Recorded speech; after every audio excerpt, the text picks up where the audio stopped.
Russia's S-500 can't destroy what it cannot see.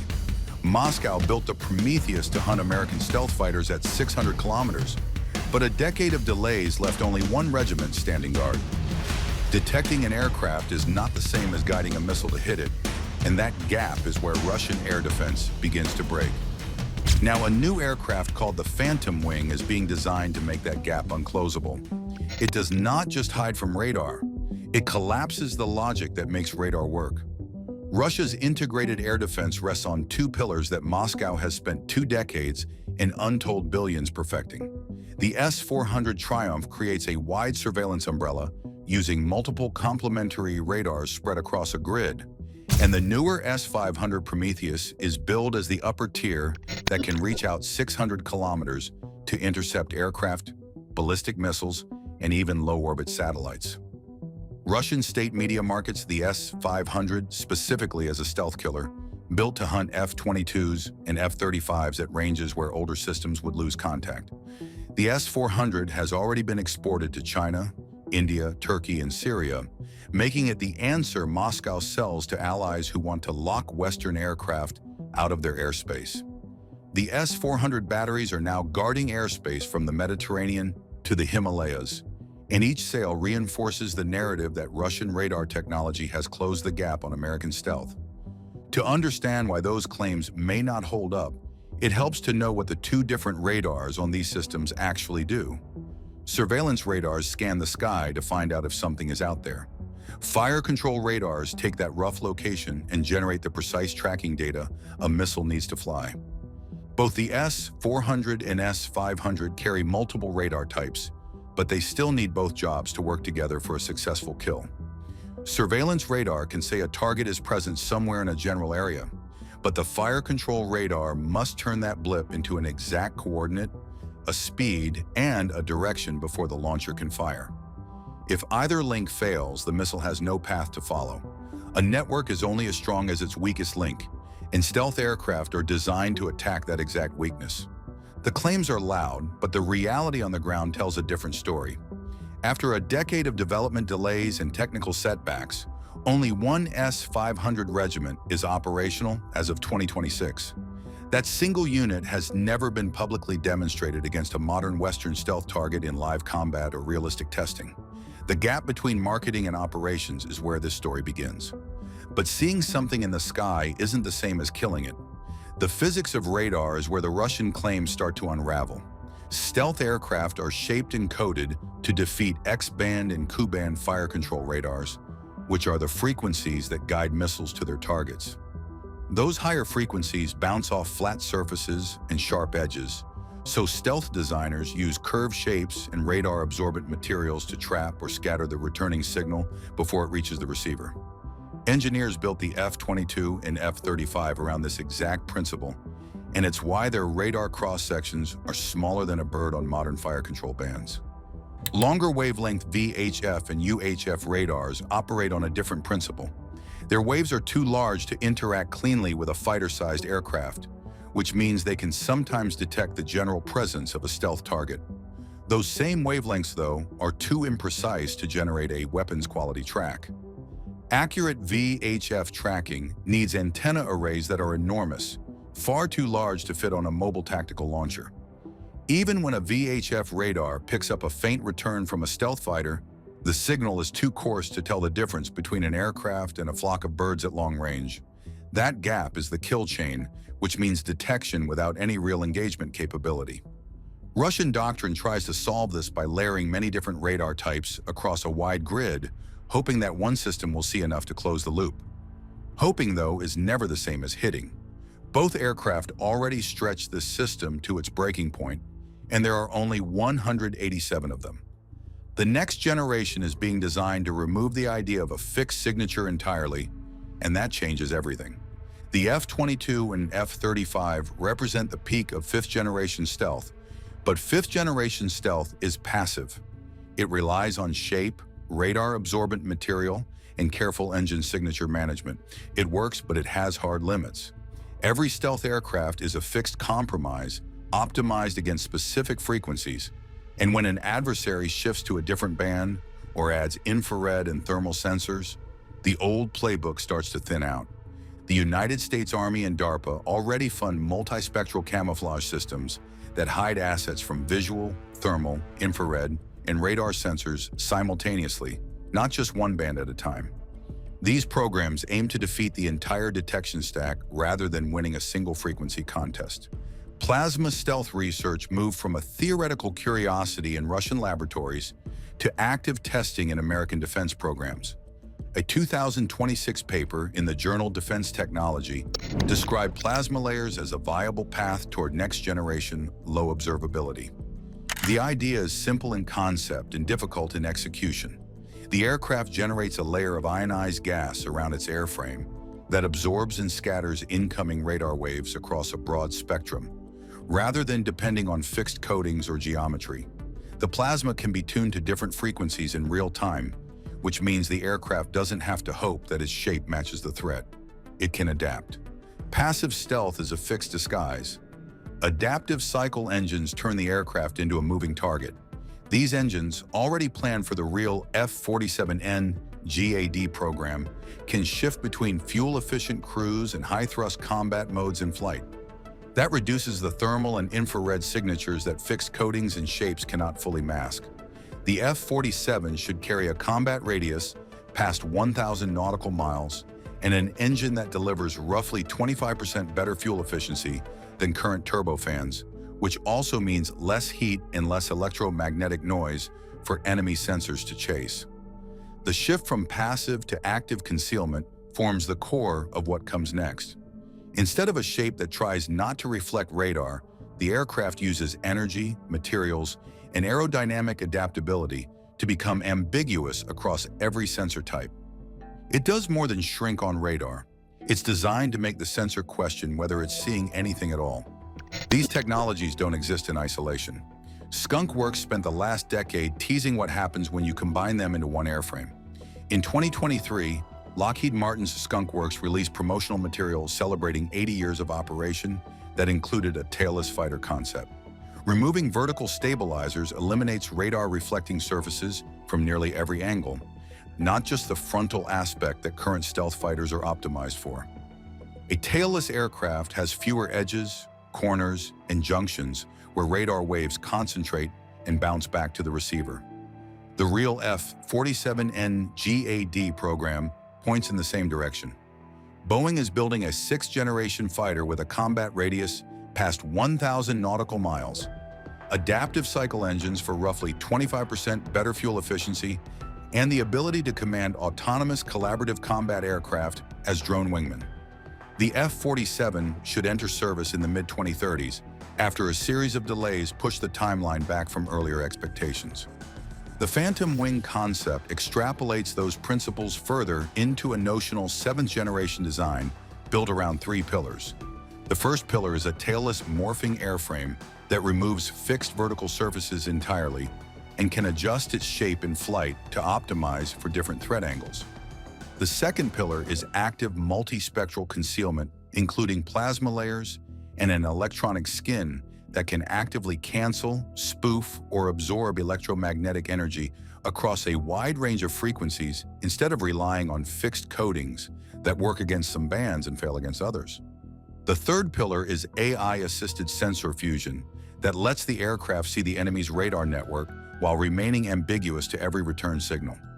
The electronic skin is the most radical departure. It treats stealth not as a material property, but as a real-time behavior. The aircraft's surface can respond to specific threats by altering its electromagnetic signature milliseconds after detection. That means the aircraft doesn't arrive with a fixed signature that defenders can learn and catalog. It arrives as a moving problem that changes faster than the radar network can adapt. Collaborative combat aircraft multiply the problem for defenders. A single manned fighter could arrive with multiple autonomous drones that present their own signatures, decoys, and jamming patterns. The S-500's radar screen would show contacts everywhere and nowhere at once. The network would face a battle space saturated with signals it can't sort, track, or prioritize. The defender's advantage has always been the ability to concentrate fire on a known target. The Phantom Wing concept takes that advantage away. Removing the target, though, is only half the battle. The real damage happens when the network can no longer trust its own eyes. Russian layered defense depends on a logical chain that must hold from start to finish. Radar detects, the command post decides, the launcher fires, the missile guides, and the target dies. Break any single link and the entire system collapses. That's why stealth has always been about more than hiding. It's about breaking the kill chain at the exact moment when the enemy needs certainty most. The Phantom Wing's designed to attack every link in that chain simultaneously. Active electronic skin does more than reduce radar return. It can inject false signals, ghost tracks, and spectrum noise that confuse the S-400's multiple radar types and force the command software to second-guess its own conclusions. When the surveillance radar sees a blip, the fire control radar must confirm it with precise coordinates before the command post can authorize a launch. If the fire control radar receives contradictory or masked data, the command post has no reliable target to pass to the missile. The control software correlates inputs from multiple radars into a single, confident track. When the inputs contradict each other, the software either freezes or fires at a ghost. The missile never leaves the rail. The entire battery sits idle while the aircraft passes through the engagement zone untouched. Meanwhile, collaborative combat aircraft fly their own electronic warfare profiles and create additional false contacts that force the Russian network to split its attention across multiple Phantom targets.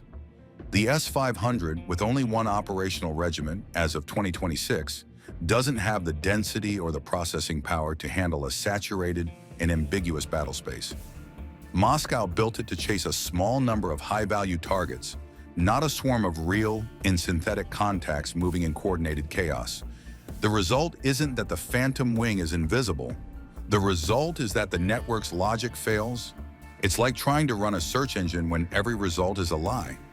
The system still has power, but it's lost the ability to know what's true. Russia has spent 2 decades and untold billions building an integrated air defense network that was meant to keep Western aircraft out of its airspace. Moscow exports the S-400 to China, India, Turkey, and Syria as the answer that lets smaller nations deny access to American fighters. If the next generation of American aircraft moves from passive stealth to active multispectral concealment, that equalizer becomes a sunk cost. The money is spent, the radars are built, and they're already outclassed by a design philosophy that treats their operating model as obsolete. The uncomfortable truth is that the F-22 production line closed in 2011 after the Air Force built only 187 aircraft. That fleet is too small for the range of missions the Air Force faces today. The F-47 is coming, but delays have pushed its operational debut to the mid-2030s.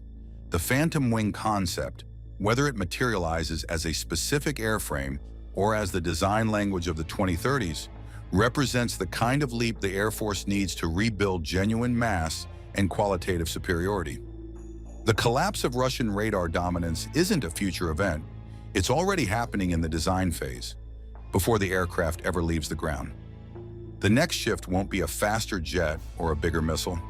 It'll be the moment when autonomous swarms carry the same multispectral concealment into battle space without a pilot on board. Russia's deadly secret just took flight. NATO was completely taken unaware, while Russian engineers quietly turned their Su-57 fighter into something far more dangerous, a machine packed with 6th-generation technology that could change war forever. Is this Russia's greatest military breakthrough in decades, or the most desperate lie ever told? Join us as we find out every secret about the Russian 6th-generation fighter jet. Inside Russian airspace, 8 Su-57 prototypes have been flying missions that NATO never saw coming. These weren't ordinary test flights. According to Vladimir Mikheyev, a top advisor at Rostec Corporation, Russia has been secretly installing 6th-generation fighter components onto its existing 5th-generation platform. The testing began quietly in 2023, with new flight and navigation systems appearing on the PAKFA prototypes. Russian engineers weren't just upgrading software. They were rebuilding the aircraft's electronic warfare capabilities from the ground up.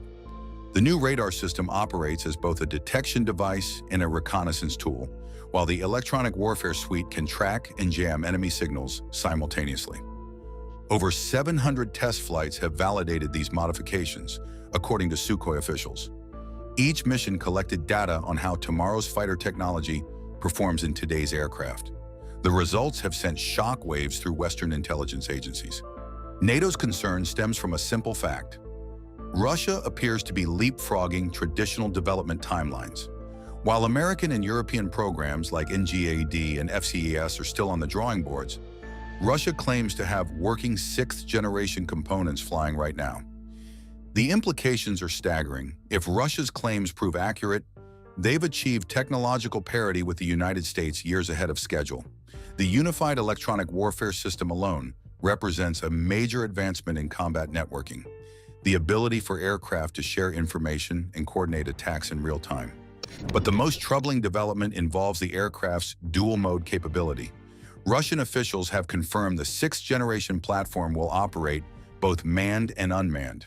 This means enemy forces could face swarms of autonomous fighters working alongside human pilots, creating tactical scenarios no current defense system was designed to handle. The testing has also revealed advances in engine technology that could reshape aerial warfare. The new power plant delivers significantly higher thrust while consuming less fuel, a combination that extends operational range and reduces logistical vulnerabilities. This efficiency breakthrough allows the aircraft to perform supersonic maneuvers at extended distances without frequent refueling. Western analysts remain skeptical about Russia's timeline claims.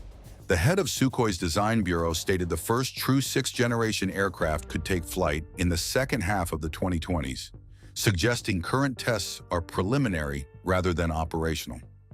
However, the Advanced Research Foundation in Moscow has been working on multiple sixth-generation projects since 2014, focusing specifically on materials and engine development in cooperation with the consulting firm Lyulka. This parallel development track suggests Russia's sixth-generation program runs deeper than public statements indicate. The secrecy surrounding these tests has intensified geopolitical tensions. China's BIDE program and America's NGAD initiative suddenly face a competitor that may have achieved critical breakthroughs first. The global balance of air power, unchanged since the introduction of stealth technology in the 1990s, could shift dramatically if Russia's claims prove legitimate. NATO intelligence agencies are scrambling to verify the extent of Russia's technological advancement. Satellite imagery and electronic intelligence gathering have intensified around Russian test facilities, but confirming the true capabilities of these modified Su-57s remains extremely difficult. The stakes couldn't be higher. Air superiority has determined the outcome of every major conflict since World War II. If Russia has genuinely integrated sixth-generation technology into operational aircraft, the military balance that has maintained global stability for decades may be crumbling. But these secret tests revealed something far more chilling than upgraded radars and better engines. What happens when artificial intelligence takes control of warfare? Russia is secretly testing new versions of its Su-57 fighter jets, and they're not just upgrading hardware, they're experimenting with systems that let the plane make decisions without a pilot. These jets are using artificial intelligence to spot, track, and even attack targets on their own. This changes everything. In normal air combat, pilots rely on training and quick reflexes. But now these new systems can process information way faster than any human, deciding the best way to attack or dodge in just milliseconds. Tests show the AI can handle multiple enemies at once and even work with other planes during a mission. Russia's bigger plan is to pair human pilots with autonomous drones. One fighter jet could control up to 4 unmanned wingmen, flying in attack formations designed to overwhelm any defense.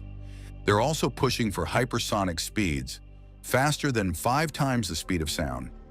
If successful, these jets could hit targets anywhere on Earth in about 2 hours. At that speed, most current defense systems wouldn't even see the attack coming. Stealth technology is also advancing. These planes aren't just hard to spot on radar, they're designed to avoid being seen by heat sensors, visual detection, and even newer surveillance systems. Russian scientists are working on special materials that help the jet blend into its surroundings.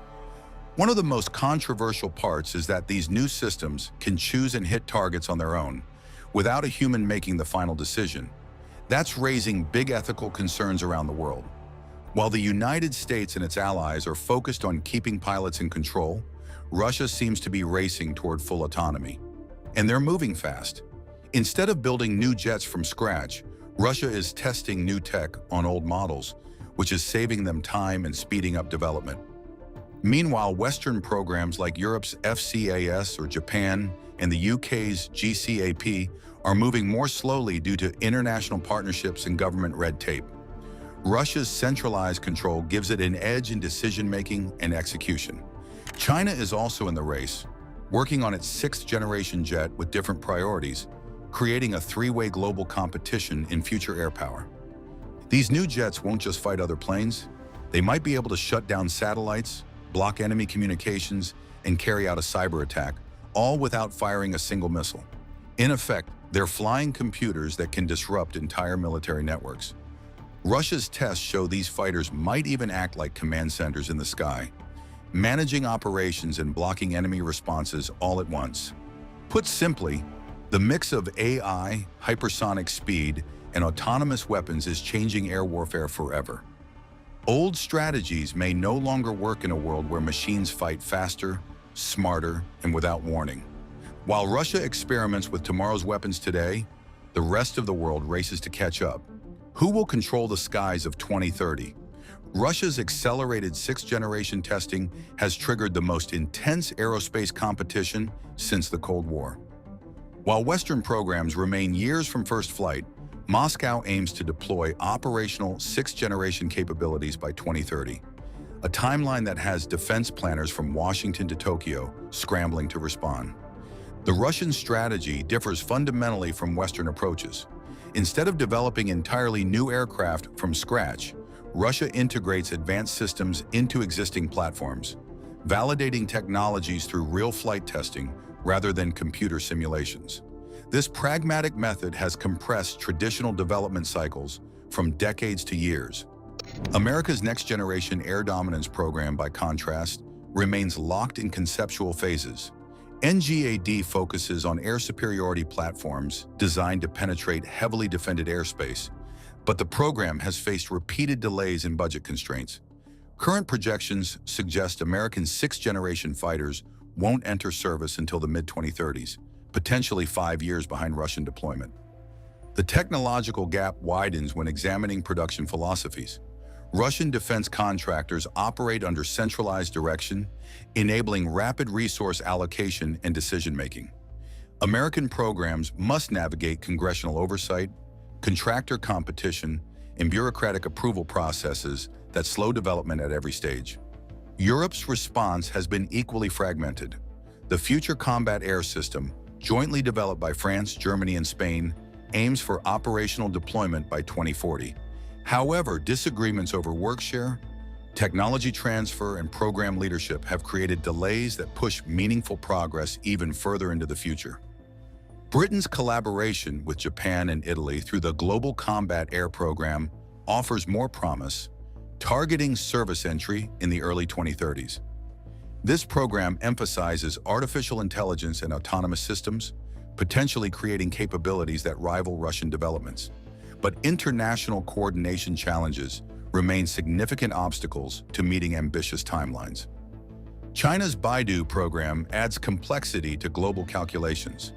Intelligence assessments suggest Chinese sixth-generation development focuses on Pacific theater requirements, emphasizing long-range strike capabilities and carrier-based operations. This specialization could create regional advantages that complement rather than compete directly with Russian air superiority platforms.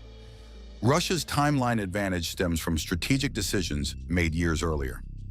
The Advanced Research Foundation began sixth-generation research in 2014, while Western programs didn't receive serious funding until the late 2010s. This head start, combined with centralized development approaches, has created momentum that Western programs struggle to match. The implications extend beyond individual aircraft capabilities. Russia's approach integrates sixth-generation fighters into broader military networks, creating system-of-systems advantages that multiply combat effectiveness. These platforms coordinate with ground-based air defenses, satellite networks, and electronic warfare systems to create layered defensive umbrellas around strategic assets. NATO's response has evolved from skepticism to alarm as Russian capabilities become clearer. Alliance planners now acknowledge that air superiority assumptions underlying current military doctrine may become obsolete within the decade. Traditional approaches to power projection and conflict escalation require fundamental revision when facing adversaries with hypersonic, AI-enabled platforms. The economic dimensions are equally concerning for Western planners. Russia's component testing approach requires less upfront investment than developing entirely new aircraft, making sixth-generation capabilities accessible despite economic sanctions and reduced defense budgets. Western programs demand massive financial commitments that face political resistance in democratic societies. Production timelines reveal additional advantages for Russian approaches. While American F-35 programs have struggled with manufacturing bottlenecks and quality control issues, Russian incremental development reduces production risks. Modifying existing Su-57 manufacturing lines requires less infrastructure investment than establishing entirely new production facilities. The strategic implications reshape global power balances. Nations traditionally dependent on American air superiority guarantees face uncomfortable questions about future security arrangements. Russian sixth-generation capabilities could neutralize American forward deployment strategies that have maintained regional stability for decades. Middle Eastern and Asian allies are already exploring alternative security partnerships as confidence in American technological leadership wanes. Russia's successful integration of sixth-generation systems could accelerate these geopolitical shifts, creating new alliance structures that challenge Western influence. The arms race extends beyond national capabilities to include export markets. Countries seeking advanced fighter aircraft face limited options, with American platforms restricted by technology transfer concerns and Chinese systems lacking combat validation. Russian sixth-generation fighters could dominate international markets by offering capabilities unavailable elsewhere. Defense analysts warn that current Western approaches may prove inadequate for the challenges ahead. The combination of Russian technological advancement, Chinese production capacity, and Western bureaucratic constraints creates scenarios where democratic nations lose aerospace superiority for the first time since World War II. But behind the bold proclamations and secret tests lies a troubling reality that exposes the true state of Russia's fighter program. What are they hiding?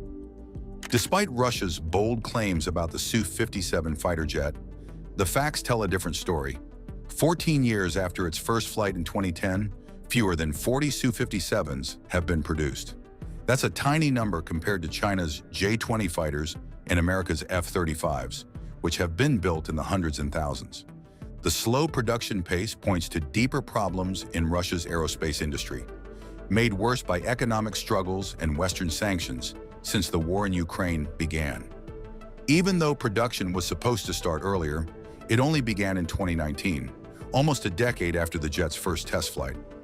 What's even more puzzling is that the Su-57 hasn't been used in combat. Instead of being deployed in Ukraine, where Russia could use its most advanced weapons, these jets have stayed within Russian borders, used only for air patrols. This raises serious doubts about whether the Su-57 is truly ready for battle.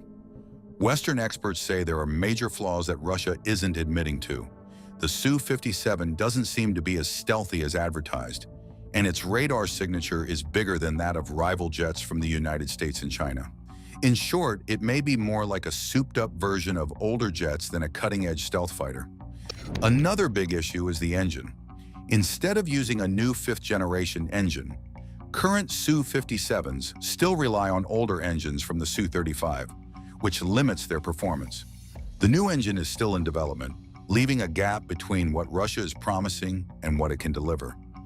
The export market isn't buying into the hype either. Russia has only just secured its first export deal, and even that buyer hasn't been officially named. Algeria is rumored to be the customer, but the secrecy and heavy discounts being offered suggest Russia is desperate to make a sale. Even India, one of Russia's closest defense partners, has expressed doubts. Indian officials have concerns about the jet's stealth and overall performance, showing that even longtime allies aren't convinced. Russia's messaging around the jet also doesn't add up. Officials claim to be testing sixth-generation technologies now, while also admitting that actual sixth-gen jets won't be ready until the late 2020s. This inconsistency suggests either false advertising or unrealistic timelines. Meanwhile, Russia's ability to build more jets is limited. The war in Ukraine has pulled resources away from aerospace projects, and sanctions have disrupted the supply of key parts. On top of that, quality control issues and technical problems have slowed down production even more. Russia's defense budget is also feeling the strain. With money and manpower going to the war, there's little left for large-scale aircraft development. What looks like a smart approach to testing new tech may be a way to cut costs. Perhaps the most embarrassing moment came recently when Ukraine reportedly hit a Russian airbase and damaged or destroyed a Su-57. That kind of vulnerability casts serious doubt on just how advanced and stealthy these jets are. All of this adds up to one thing. Russia's big talk about sixth-generation fighters looks more like smoke and mirrors than reality. Experts believe these claims are more about saving face on the global stage than showcasing real progress. And as long as Russia remains isolated and under pressure, its ability to keep up with global military tech seems increasingly unlikely. Despite the mounting evidence of problems and delays, one critical question remains unanswered. Is Russia's sixth-generation program a revolutionary breakthrough or an elaborate deception? The evidence presents a complex picture that defies simple conclusions. Russia has undeniably conducted extensive testing on Su-57 platforms, with over 700 documented flight hours validating new systems and capabilities. These aren't paper studies or computer simulations. Actual hardware has been flying and generating real performance data since 2023. The technological components appear genuine. Advanced electronic warfare systems, improved radar capabilities, and enhanced networking functions represent measurable improvements over existing platforms. Russian engineers have successfully integrated these systems into operational aircraft, demonstrating technical competence that Western analysts cannot dismiss entirely. However, the gap between component testing and operational deployment remains vast. Installing sixth-generation systems onto fifth-generation airframes doesn't create true sixth-generation fighters. The fundamental limitations of the Su-57 platform, questionable stealth characteristics, engine performance constraints, and manufacturing quality issues cannot be overcome through software upgrades alone. The timeline analysis reveals Russia's strategic predicament. American NGAD programs target deployment in the mid-20s, while European FCAS and GCAP initiatives aim for similar timeframes. China's Baidu program follows comparable development schedules. Russia's claims of operational sixth-generation capabilities by 2030 would represent a 5-year advantage over competitors, if genuine. This timeline advantage carries enormous strategic implications. 5 years of technological superiority could reshape global military balances, potentially neutralizing NATO's conventional advantages and forcing fundamental changes to alliance defense strategies. The stakes justify significant investment in deception operations if Russia cannot achieve genuine technological breakthroughs. The production numbers tell the most revealing story. Fewer than 40 Su-57s in 14 years of development cannot support claims of imminent sixth-generation deployment. Even if Russia achieves perfect integration of new technologies, manufacturing capacity constraints limit operational impact. Advanced capabilities distributed across small numbers of aircraft provide minimal strategic advantage. Financial pressures compound these limitations. Russia's defense budget faces competing demands from ongoing military operations, while international sanctions have disrupted supply chains for critical aerospace components. The component testing approach may represent cost-cutting measures rather than innovative development strategies, suggesting resource constraints rather than technological confidence. The export market response provides another crucial indicator. Despite aggressive marketing campaigns emphasizing sixth-generation capabilities, international buyers remain skeptical. Traditional Russian defense customers, including India and Algeria, have expressed reservations about Su-57 performance and reliability. This hesitation from established partners suggests underlying concerns about program credibility.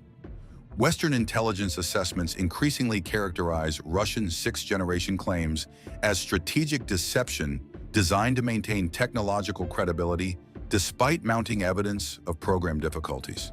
The gap between public assertions and observable reality suggests a military industry struggling to maintain relevance in an increasingly competitive global market. The geopolitical context supports deception theories. Russia faces growing international isolation, economic sanctions, and military pressure from multiple fronts. Maintaining the perception of technological competitiveness serves important strategic purposes, even if actual capabilities lag behind claims. The psychological impact of sixth-generation announcements may provide deterrent value regardless of operational reality. Yet dismissing Russian capabilities entirely would be premature. The Soviet Union achieved genuine technological breakthroughs despite economic constraints and international isolation. Russian aerospace engineers possess significant expertise and have demonstrated innovation throughout decades of aircraft development. The possibility of legitimate advances cannot be entirely discounted. The most likely scenario combines elements of both breakthrough and bluff. Russia has probably achieved genuine improvements in electronic warfare, networking, and artificial intelligence integration. These advances represent meaningful progress towards sixth-generation capabilities without constituting complete technological transformation. The final verdict may depend on factors beyond pure technology. Russia's willingness to accept risks that Western programs avoid, combined with centralized decision-making processes that enable rapid resource allocation, could produce operational capabilities that exceed paper specifications. However, sustained technological leadership requires industrial capacity and financial resources that current Russian circumstances cannot support. The truth likely lies somewhere between Russian claims and Western skepticism, significant but limited progress toward ambitious goals that remain years from full realization. America's secret ghost jet may soon appear on the USS Gerald Ford, shocking Pentagon officials and rivals. This tailless, triangle-shaped fighter boasts smart skin sensors, laser weapons, and hypersonic speeds of over 6,000 miles per hour. It can even command a swarm of robotic wingmen. Earlier stealth jets seem obsolete in comparison. Has the U.S. Navy just rewritten the rules of aerial warfare? And how will China and Russia react to this invisible predator of the skies? Join us as we unveil the seventh-generation fighter jet before it makes it on the United States aircraft carrier. The sky above the USS Gerald Ford lit up with a bright blue flash as something incredible took place. After nearly a century of struggle, the United States Navy had finally solved one of its biggest challenges. Carrier-based jets could now match or even surpass land-based fighters. For years, aircraft carriers had a major disadvantage. Their jets had to be smaller, lighter, and carry less fuel compared to those launching from land. As countries like China and Russia built powerful land-based fighters and long-range missiles, many experts doubted whether carriers could hold their ground in modern warfare. That changed with the Navy's next-generation air dominance fighter. Unlike the older FA-18 Super Hornets, this new jet brought futuristic technology that had once seemed impossible. It wasn't just a single aircraft, it was the leader of a small team. Each NGAD fighter was paired with autonomous drones, commonly called collaborative combat aircraft. These drones carried extra weapons, sensors, and fuel, following the lead fighter's commands while also making quick decisions on their own. A single pilot could now manage what used to take several people. The USS Gerald Ford's firepower grew even stronger with the addition of the Helios laser weapon system. This powerful 150-kilowatt laser could track and destroy incoming missiles and enemy drones almost instantly. Unlike traditional missiles that could run out, the laser remained operational as long as the ship had power. Most people had no idea how fast this technology was advancing.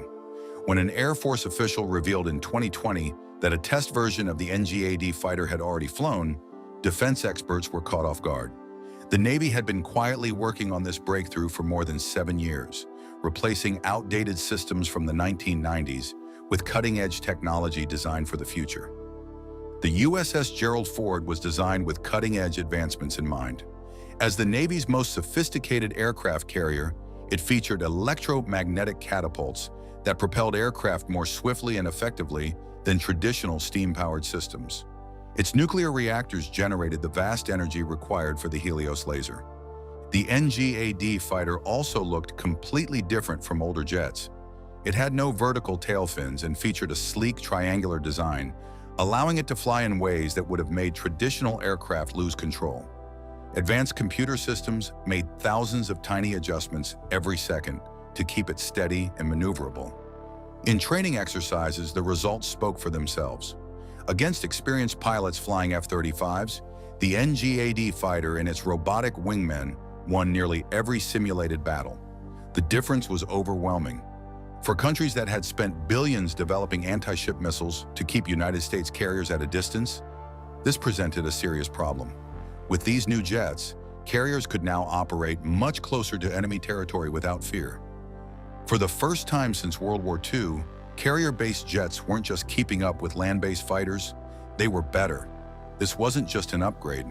As the sun set behind the carrier, the new fighter launched into the night, its silhouette blending into the sky. The aircraft represented a development in naval warfare.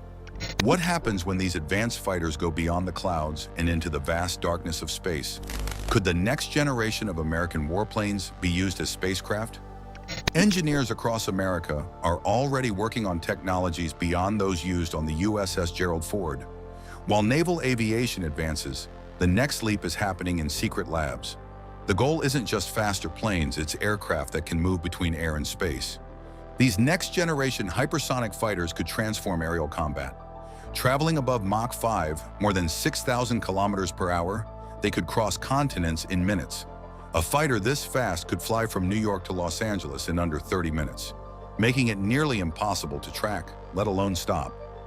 Building such an aircraft comes with massive challenges. At extreme speeds, air friction generates heat strong enough to melt standard materials. To solve this, the Air Force and NASA are developing heat-resistant composites that can withstand over 2,000 degrees Celsius without breaking apart. Propulsion is another hurdle.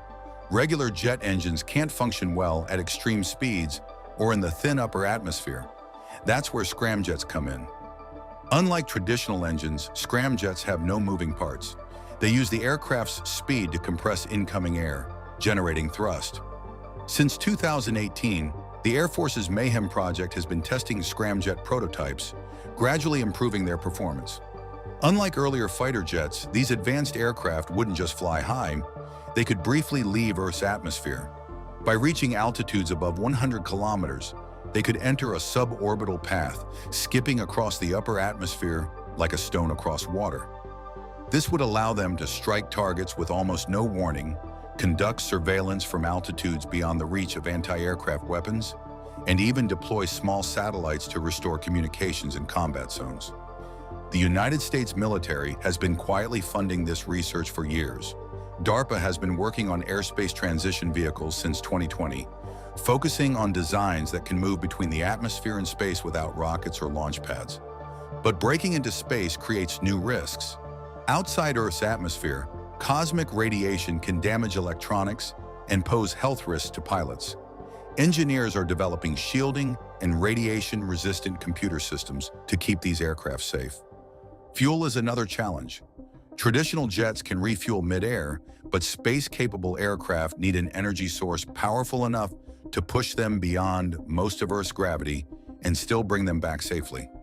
Advanced hydrogen propulsion is one possible solution, providing high energy output with only water as a byproduct. The race to develop this technology is already underway.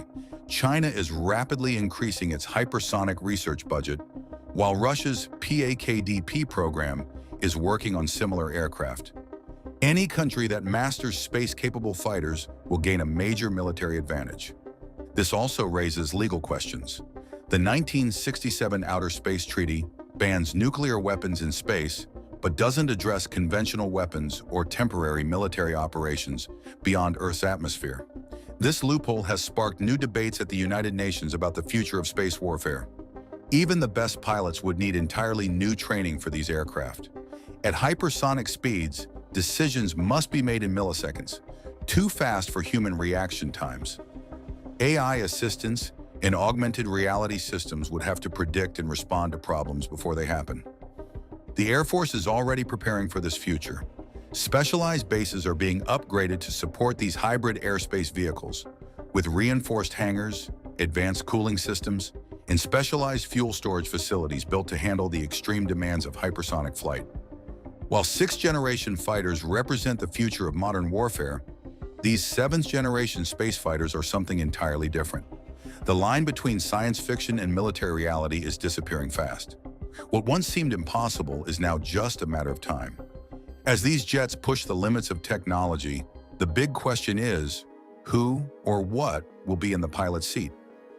Behind closed doors in high-tech labs across America, engineers have been building the brains of future warplanes long before a single piece of metal is cut. Before these next-generation fighters take shape, their artificial intelligence is already training in virtual battles against the world's best pilots. AI is no longer just a co-pilot, it is being designed to take over entirely. What began as basic autopilot and warning systems soon expanded to flight guidance and real-time threat analysis. Now, cutting-edge AI can autonomously execute complex combat missions, making split-second decisions faster than any human pilot. A breakthrough came with the Pentagon's Project Maven. Launched in 2017, it began by teaching AI to recognize objects in drone footage. Over time, the system evolved to track multiple moving targets, even through clouds, smoke, and electronic interference. The next generation of warplanes will look unlike anything seen before. There will be no cockpits or instrument panels, just advanced processors, cooling systems, and AI-powered decision-making packed inside a sleek, high-speed airframe. These aircraft will be more like flying supercomputers than traditional jets, controlling weapons, sensors, and engines with machine intelligence. The way these planes are built is also changing. In factories across Nevada and California, massive 3D metal printers are already shaping experimental aircraft parts.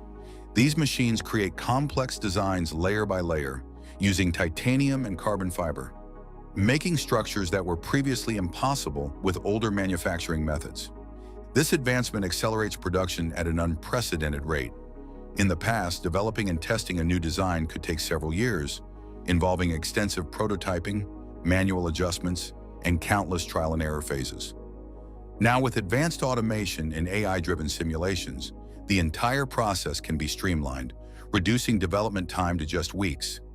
Engineers can rapidly iterate designs, test performance in virtual environments, and refine prototypes with real-time data, allowing for faster innovation and deployment.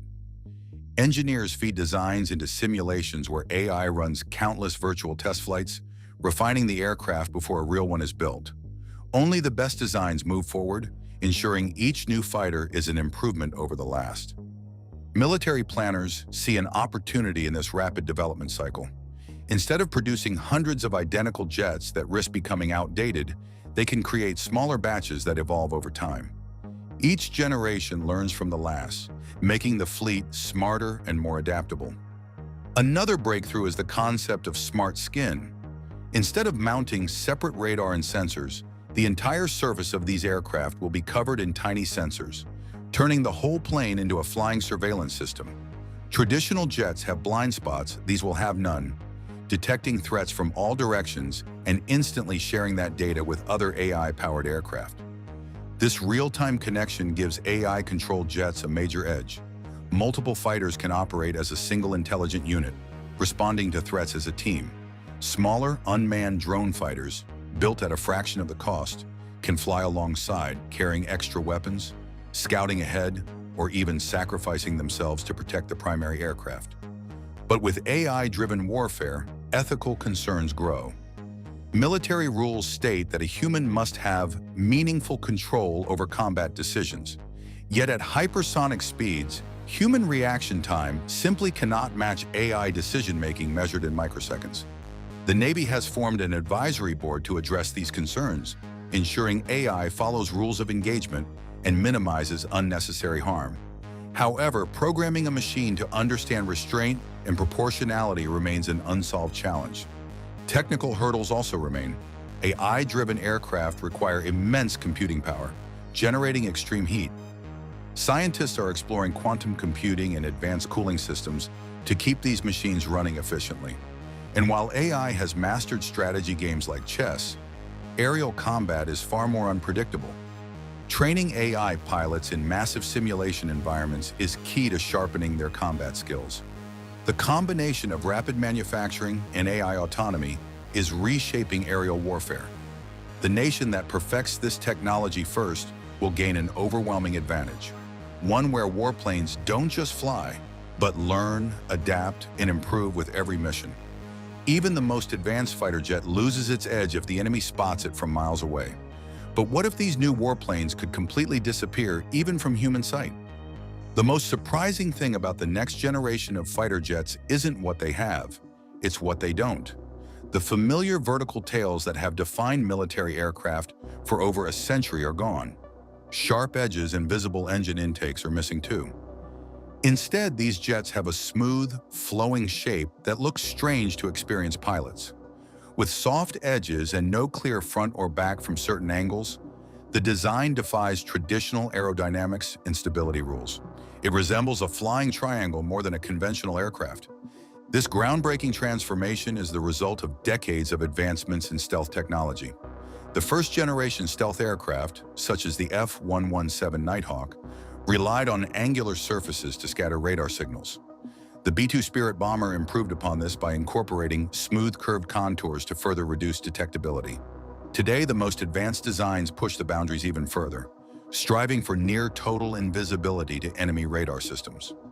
Older planes needed vertical tails for stability, but those tails made them easy radar targets. Engineers replaced them with an advanced flow control system originally tested on the B-2. Instead of stabilizers, hundreds of tiny air jets adjust the aircraft's balance in real time. A computer makes constant corrections, ensuring smooth flight without traditional control surfaces. The aircraft's skin also enhances stealth. Radar-absorbing materials are built directly into the structure, making them more durable than older coatings that wore off. Some sections even contain carbon nanotube layers that absorb radar signals and release the energy as harmless heat. Heat detection is another challenge. Fighter jet engines produce extreme heat, making them easy targets for infrared sensors. New designs cool the exhaust before it leaves the aircraft, then spread the remaining heat over a wider area, reducing their infrared signature. This makes it harder for heat-seeking missiles to lock on. Beyond stealth, these jets are built for adaptability. Older fighters were rigidly designed, meaning upgrading one system often required redesigning the entire aircraft. The new generation features modular components, allowing engineers to swap out weapons, sensors, and avionics quickly without major overhauls. This approach cuts costs and extends the aircraft's lifespan. Instead of waiting years for a completely new model, militaries can upgrade existing jets in weeks. Experts estimate this could reduce costs by 30 to 40% compared to today's most advanced fighters. For radar operators, detecting these aircraft is becoming nearly impossible. Older stealth jets had radar signatures the size of a small bird. Today's fighters appear smaller than a marble. The goal is to become virtually invisible to radar altogether. Even spotting these jets with the naked eye is difficult. Adaptive camouflage panels on their surface can change color to blend with the sky or terrain below. While not true invisibility, this makes them extremely hard to track visually, especially from a distance. Every aspect of these jets is built for real-world combat. Critical areas are reinforced to withstand damage, maintenance access points are easier to reach, and vital systems have built-in backups. These improvements come directly from lessons learned in modern warfare. Stealth technology has always been a cat-and-mouse game. As enemy sensors evolve, stealth aircraft must adapt. With flexible designs and cutting-edge technology, these new jets are built to stay ahead, ensuring dominance in future battles. As America leads in stealth tech, others race to catch up. How did a marketing move spark a trillion-dollar power struggle? The idea of fighter jet generations didn't start with military strategists or aviation pioneers. It was a marketing move by Lockheed Martin. In the early 2000s, the company needed a way to make its new F-35 fighter stand out. The solution they came up with was to call it fifth generation, making everything else seem outdated. The term caught on. Soon, military officials, journalists, and analysts worldwide adopted the classification. Older jets were retroactively sorted into generations. The Korean War-era F-86 Sabre became First generation. The Vietnam-era F-4 Phantom was third generation, and Europe's Eurofighter Typhoon landed in the fourth generation category. What began as a sales tactic reshaped global defense strategy. Countries now felt pressured to keep up. When China unveiled its J-20 in 2011, state media repeatedly emphasized one point. It was China's first fifth-generation fighter. The message was clear. China had joined an exclusive club previously limited to the United States and Russia. India accelerated its fifth-generation program. Japan prioritized acquiring such capabilities. South Korea launched an ambitious effort to build its own next-generation fighter instead of buying from abroad. This marketing-driven shift overlooked an important fact. Before generational labels took hold, countries evaluated fighters by their capabilities, not arbitrary classifications. The French Rafale and Swedish Gripen featured advanced technologies that rivaled early fifth-generation jets. Yet they were dismissed as merely 4.5 generation. The United States officially moved towards sixth-generation fighters in 2014 with DARPA's Air Dominance Initiative, securing nearly $1 billion in early funding. By 2020, the Air Force confirmed that a demonstrator had already flown successfully, pushing rivals to accelerate their programs. China responded by reorganizing its aerospace sector, pouring funds into AI and advanced materials research. Satellite images soon revealed remote test sites where experimental aircraft could fly unobserved. Despite economic struggles, Russia pressed forward with its PAKDP program to replace the aging MiG-31. Officials highlighted its planned ability to operate at extreme altitudes, an apparent counter to United States' interest in space-capable fighters. European nations, unable to match these investments alone, formed cooperative ventures. The UK-led Tempest project partnered with Italy and Sweden, while France, Germany, and Spain joined forces on the Future Combat Air System. Both programs aim to maintain European defense independence rather than rely on American jets. Historically, new fighter generations emerge every 10 to 15 years. Now, the leap from fifth to sixth generation may take 25 to 30 years due to rising costs and complexity. Seventh-generation concepts might not enter service until the 2070s, marking the longest development cycle in fighter history. Meanwhile, the B-52 bomber offers a different approach. First deployed in 1955, it has been continuously upgraded and could serve for a century, proving that evolution sometimes beats revolution. Lockheed Martin, which started this generational race, continues teasing the future. At its Skunk Works 80th anniversary, a mystery aircraft appeared alongside historic designs like the U-2 and SR-71, potentially America's next fighter. With future programs expected to cost hundreds of billions, international collaboration is now essential. What began as a marketing ploy has reshaped global military aviation, making generational labels a defining factor in national security and defense spending. Russia's seventh-generation fighter jet is reshaping the future of air combat. Packed with next-level technology, it is drawing concern from military powers around the globe. With stealth capabilities, advanced weaponry, and unmatched agility, the jet is changing the rules of engagement, forcing nations to rethink their defense strategies and preparedness for the battles of tomorrow. How does this cutting-edge aircraft threaten global air dominance? And what does its rise mean for the future of warfare? Join us as we explore the technology behind the game-changing jet and its potential to disrupt the balance of power in the world. The Su-57 is Russia's newest fighter jet. Built by Sukhoi, it has two engines and special features that make it hard to detect on radar. The Russian military started working on this plane in 1999 when they needed something more practical than their earlier design. While Sukhoi calls it the T-50 internally, it's better known as the Su-57. It is a big step forward for Russia, as it is their first military plane built to avoid detection, and they plan to use its design as a blueprint for more stealth aircraft in the future.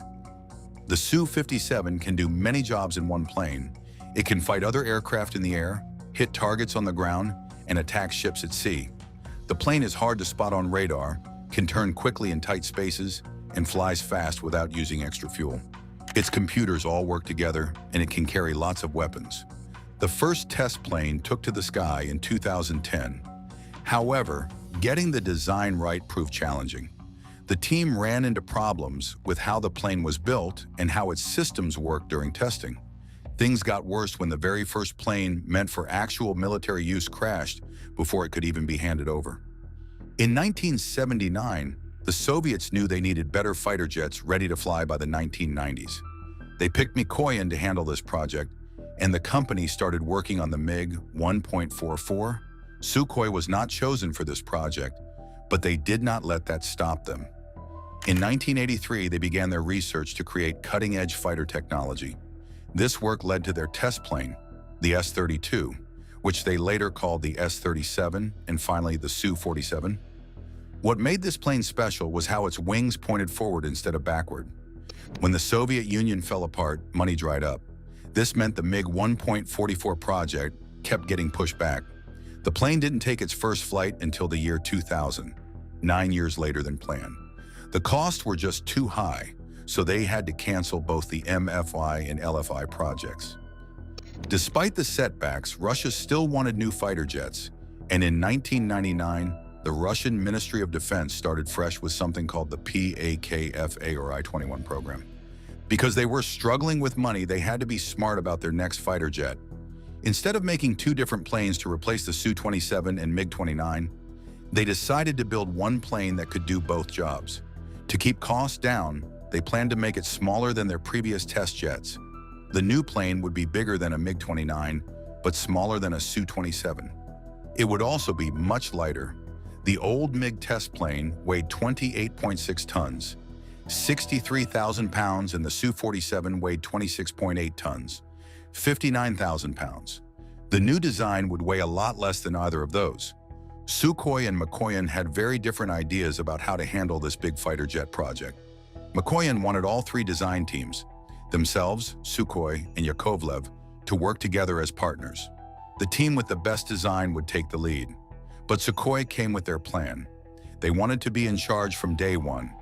They had already figured out who would build the engines, who would make the electronics, and which research labs would help out. Their proposal covered the whole process from start to finish. The two companies also had different ideas about what kind of plane to build. Mikoyan wanted to make a smaller, less expensive jet. Their E-721 would weigh between 16 and 17 tons, which is about 35,000 to 37,000 pounds. It would use two Klimov VK-10M engines, each producing between 10 and 11 tons of thrust. Sukhoi went the opposite way. Their T-50 would be bigger and more powerful, weighing between 22 and 23 tons. They planned to use two Lyulka Saturn AL-41F1 engines, each producing about 14.5 tons of thrust. In April 2002, Russia's Ministry of Defense picked Sukhoi over Mikoyan to lead the new fighter jet project. This wasn't just because of their good design. Sukhoi had proven themselves in the 1990s by successfully making different versions of their Su-27 jet and selling them to other countries.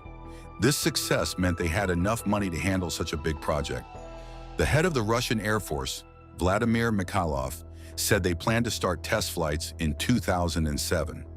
Meanwhile, Mikoyan didn't give up. They kept working on their own smaller jet, the E-721, which they called the LMFS, meaning Light Multifunctional Frontline Aircraft in Russian, but had to pay for it themselves. When designing the Su-57, Sukhoi looked closely at America's F-22 stealth fighter. They liked some things about it, but wanted to fix what they saw as problems. The F-22 couldn't use its moving engine nozzles to help it roll side to side or turn left and right. It also didn't have much room between its engines to store weapons. And if its engine controls stopped working during extreme maneuvers, it would be hard to recover. Sukhoi didn't think the F-22 could carry enough weapons, especially since it mostly focused on air-to-air missiles. They needed their new jet to do more than that, and they designed it to fix all the problems they had envisioned. The Su-57 has a wide, smooth body that blends into its wings. Two engines sit far apart from each other. Both the tail fins and horizontal stabilizers at the back can move fully, and the tail fins angle outward to help hide from radar. The wings are shaped like triangles and have different moving parts along their edges to help control the plane. The engine's nozzles can point in different directions, giving the pilot more control. The plane has special extensions where the wings meet the body. These push the plane's balance point forward, making it less stable but more agile. These extensions have moving parts that help control airflow and keep the plane steady even if the engine controls stop working. To slow down in the air, the plane's wing parts move up and down while the tail fins turn inward to catch more air. While most of the plane is made from metal, it also uses a lot of composite materials. These make up about 22 to 26% of the plane's structure and cover about 70% of its outer skin. The designers had big plans for the Su-57 from the start. They wanted it to carry lots of weapons inside the plane instead of hanging them underneath. Between its two engines, there's a large space with two main weapon bays, one behind the other. There are also smaller bays near where the wings join the body with special triangle-shaped covers. Keeping weapons inside helps the plane in two ways. It stays stealthy because nothing is sticking out to see on the radar, and it can fly better because nothing is creating extra drag. The Su-57 can move with incredible control in any direction, thanks to three main features: its naturally unstable design, which helps with control, its advanced KSU-50 flight control computer, and its angled engine nozzles that can point the thrust. These features let pilots safely perform extreme maneuvers, like the Pugachev's Cobra, where the nose points straight up while flying forward, or the Bell maneuver where the plane seems to hang in the air. The plane can even rotate in place without losing much height. The way it's built, along with its powerful engines, lets it reach twice the speed of sound. It can even fly faster than sound without using its afterburners, cruising at 1.3 times the speed of sound. This gives it a big advantage. Its weapons can reach farther than older fighters' weapons could. With its large fuel tanks, the Su-57 can fly at supersonic speeds for more than 930 miles, which is over twice as far as the older Su-27 could go. If pilots need to fly even farther, they can extend a probe to refuel in the air. The Su-57 is the first Russian military plane built to hide from radar. Think of it like hiding from a flashlight beam. The plane uses several tricks to avoid being seen. Just like the F-22, its edges are lined up in a way that makes radar bounce away instead of back to the source. The edges of the wings and control surfaces are set at careful angles, and even the skin panels have jagged edges, all to scatter radar signals in different directions.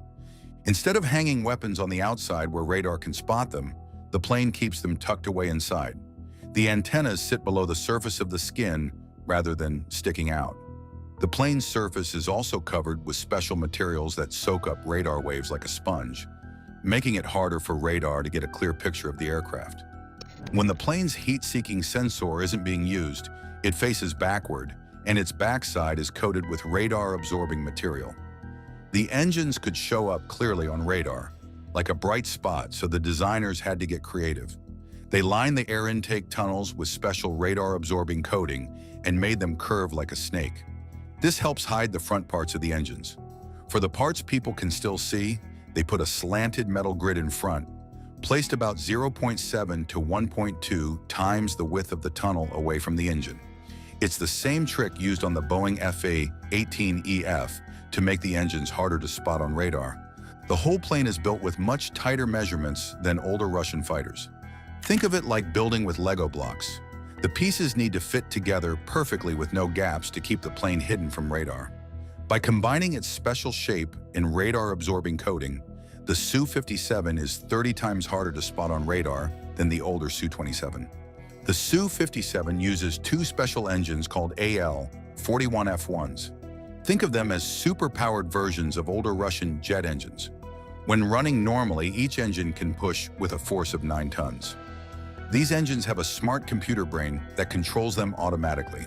It's connected to the plane's flight controls, which helps the pilot steer and handle the aircraft more easily. The engines also have some clever features to help them work better. When the plane flies very fast, special ramps in the air intake adjust to help the engines breathe better. There are also metal screens that can slide into place to stop rocks or debris from getting sucked into the engines. This is helpful when the plane needs to take off from rough airfields. But these engines have had some problems.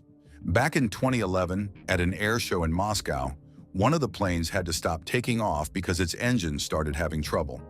Later in 2014, the Indian Air Force said they were worried about how well these engines worked and how reliable they were. Russia is developing an improved Su-57 fighter jet. In the mid-20s, they plan to equip it with new AL-51F1 engines. These engines will be much more powerful, with 11 tons of thrust normally and 17 tons with afterburners. They'll also be more reliable, efficient, and cost less to maintain. To avoid detection, the engines will have a lower radar cross-section and give off less heat. Special materials in the front section and jagged exhaust nozzles help reduce their radar signature even further.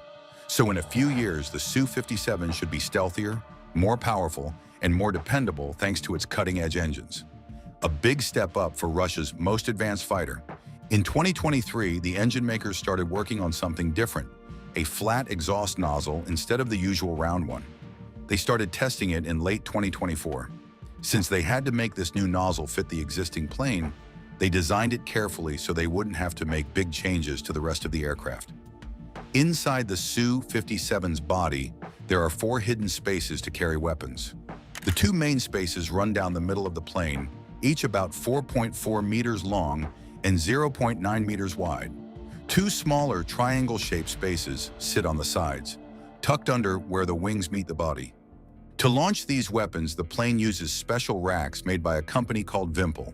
The main compartments have 2 kinds. One type can handle weapons up to 300 kilograms, while the stronger type can handle heavier weapons up to 700 kilograms. The side compartments use a different kind of rack to hold their weapons. The plane has room for 6 missiles to shoot down other aircraft. 4 bigger ones fit in the main weapon bays in the middle of the plane, while 2 smaller ones tuck into the side bays. For fighting other planes at medium distances, it uses the KR-77M missile. This is a better version of an older missile, with new features like a smarter radar seeker in the front and an improved motor that fires twice.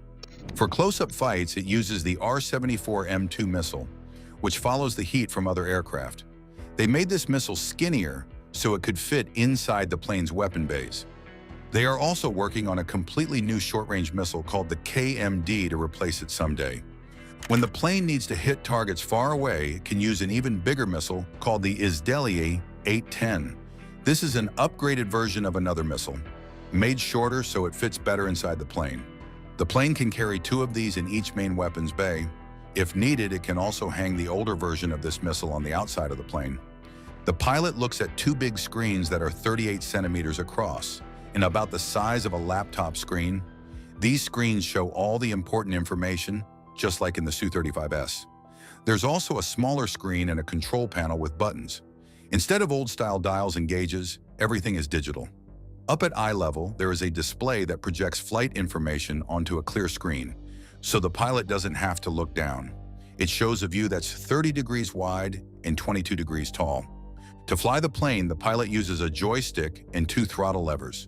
All the main controls are right there on these 2 handles. The pilot can control most things without moving their hands away. The clear cover over the cockpit comes in 2 pieces. The back piece slides forward to close up. This cover has a special metal coating on it to help hide the plane from radar.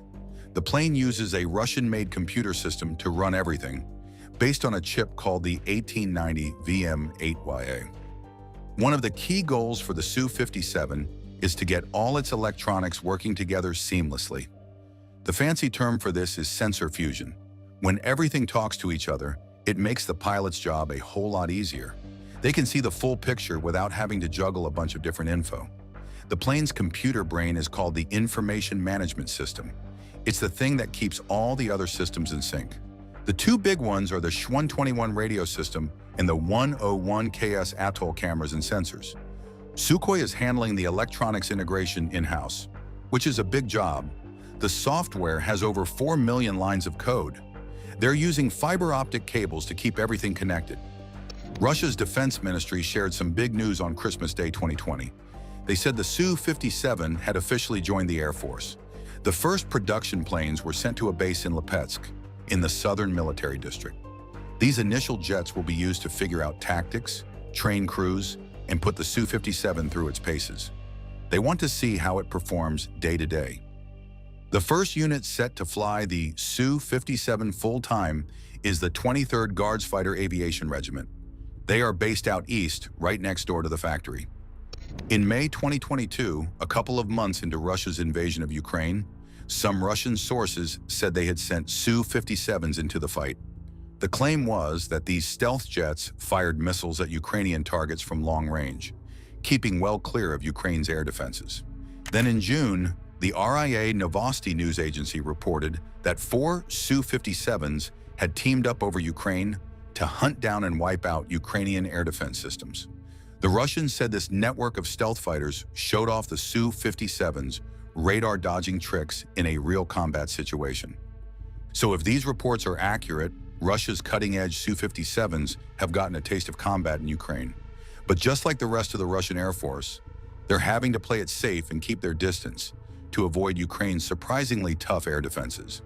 The Su-57 fighter jet is packed with cutting-edge tech that will make pilots' lives easier and help it sneak past enemy radars. The Russians are betting big on this plane, hoping it will give their Air Force a serious boost in the coming years.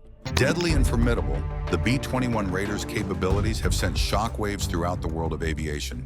If the NGAD is America's next-generation Sky Predator, this $300 million stealth bomber is its silent shadow, poised to dominate any battlefield once revealed. Sleek, stealthy, and designed to evade radar, it could redefine the rules of aerial power. How will rival nations react to such a looming threat? And can any defense truly withstand the B-21's potential reach? Join us as we unveil the deadly capabilities of the B-21 and how formidable it is against even the sixth-generation air fighters. The goal of the B-21 Raider program was clear from the beginning: to produce a strategic bomber that was operationally successful and cost-controlled, not an experimental one-off marvel. Setting new standards for sixth-generation technology, its advanced stealth and low observable design reduce maintenance costs, while an open architecture allows rapid upgrades in weapons and software.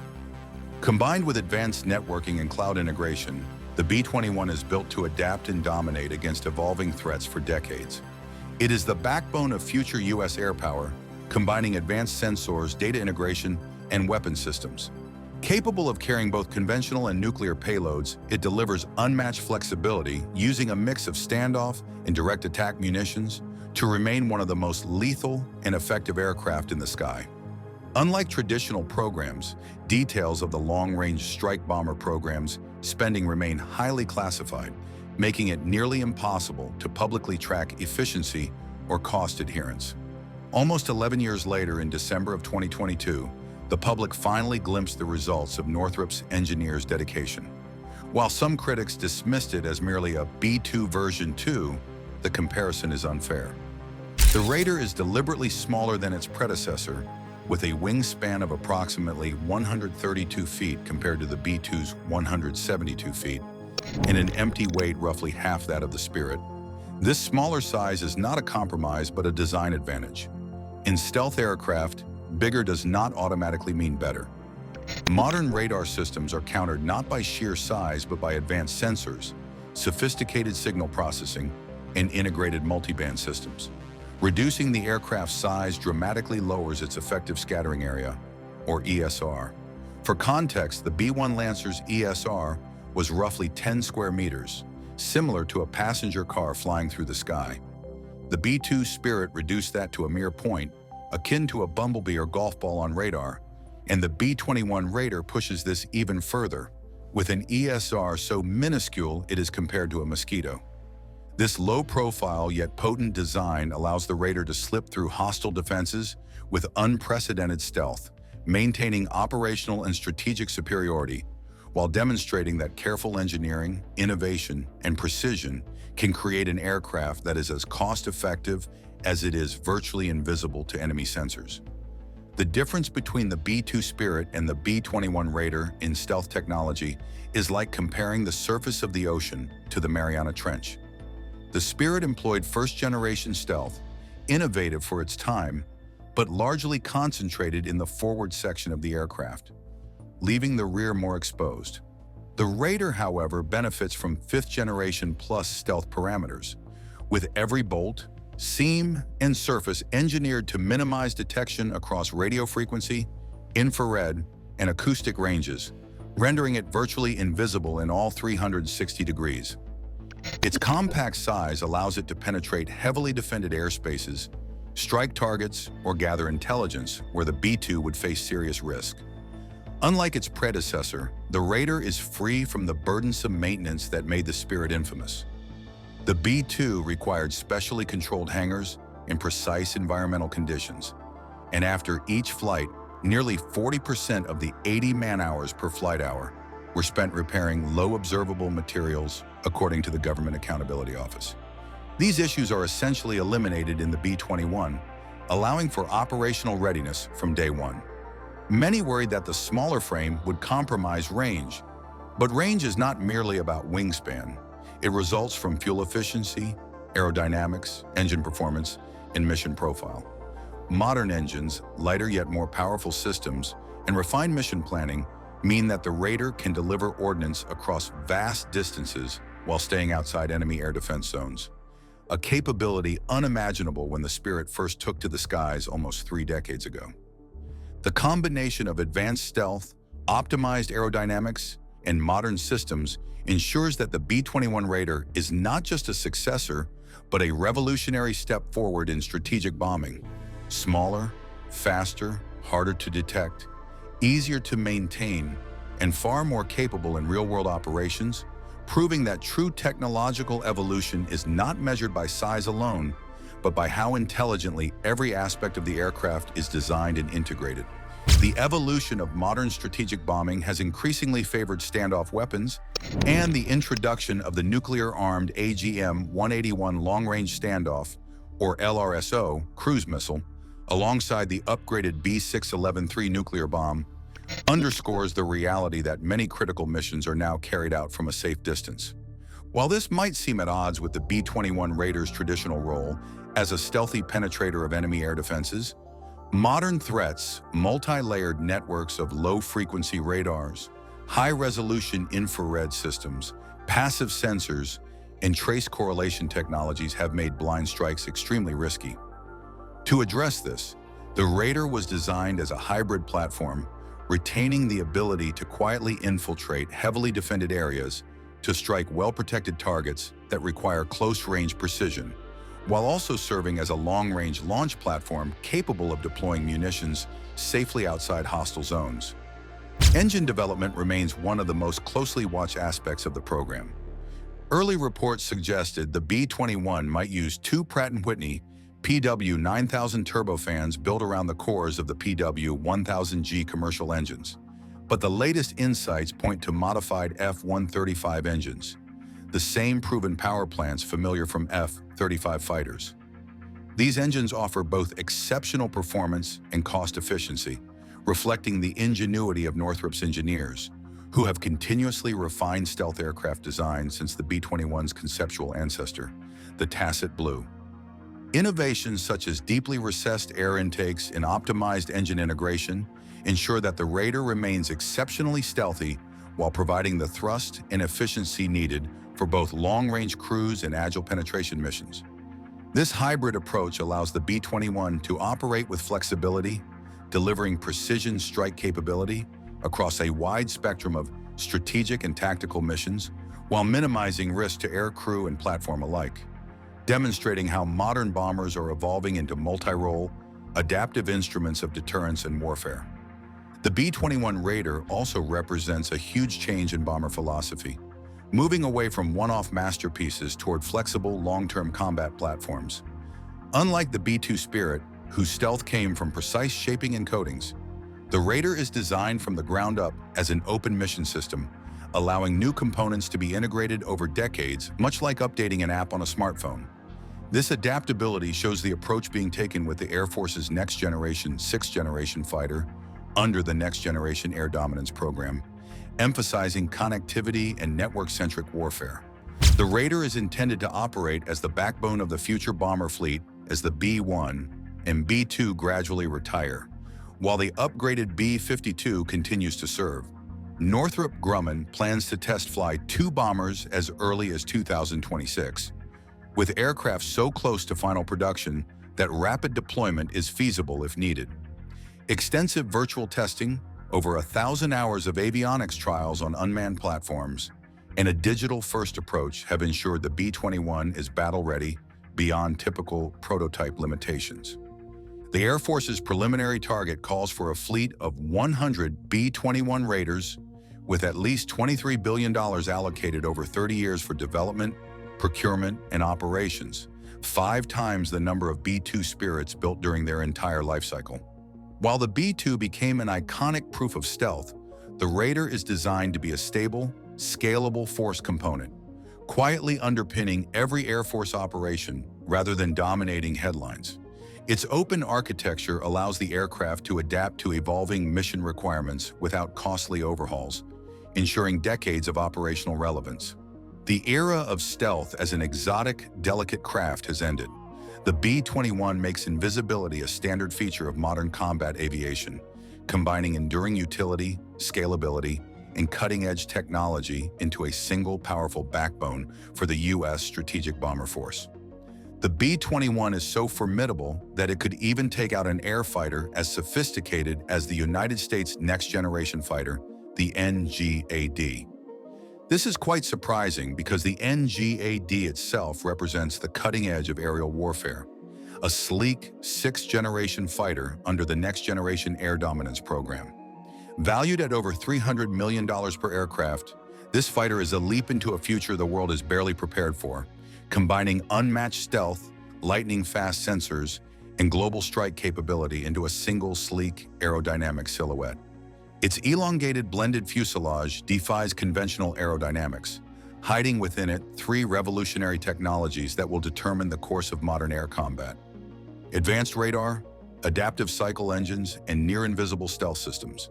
The fighter's active electronically scanned array radar, or AESA radar, is unlike anything before it, eliminating clunky mechanical components in favor of a compact, highly reliable system that can scan vast volumes of airspace and planetary surfaces with incredible speed, track multiple targets simultaneously, resist electronic warfare attacks, and detect even the most elusive stealth threats.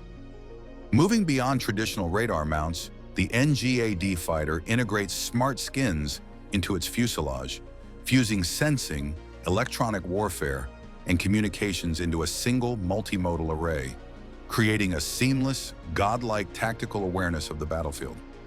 This radar fusion provides super-fast scanning, spherical coverage, ultra-high-resolution sensing, precise friend or foe identification, narrow and wide beam targeting, and unmatched electronic countermeasure capabilities, all in one elegant package. Its armament suite ensures the fighter can strike targets anywhere across the globe, while its stealth systems allow it to operate undetected in hostile environments, effectively hiding in plain sight. The aircraft is more than a machine. It is a strategic deterrent, an invisible guardian capable of neutralizing threats before a conflict even begins. Just as the F-22 Raptor redefined air dominance for the last 2 decades, the NGAD fighter promises to carry American aerospace supremacy into a new era, combining speed, agility, sensor superiority, and firepower in a way that other nations can only dream of replicating. For military enthusiasts and aviation lovers, it is a glimpse into a future where war is not just fought with weapons, but with information, stealth, and precision technology that turns the very sky into an invisible battlefield.